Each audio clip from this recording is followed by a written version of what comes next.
la fierté du combat que nous menons. Les polémiques qui se multiplient contre nous, elles ont pour but finalement de nous rendre honteux, modestes, un peu en dedans, craintifs. Or, nous menons, je crois sincèrement, le plus beau des combats. Quand le président de la République dit à juste titre que l'Europe peut se défaire dans son discours de la Sorbonne avant de tracer des perspectives ambitieuses, quand il dit que la folie de Poutine peut nous amener, nous Français, dans des situations militaires qu'aujourd'hui personne ne pense crédibles, il a raison de le faire. Il le fait avec courage.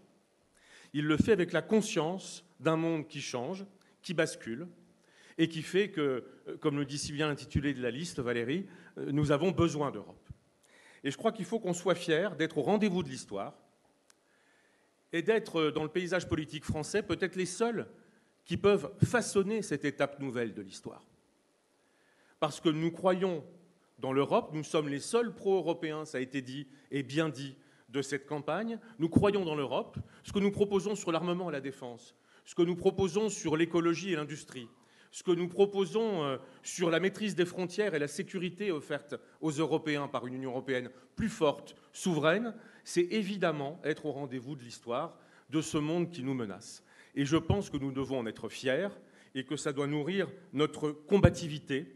Nous ne participons pas au détournement du scrutin. Nous parlons-nous d'Europe.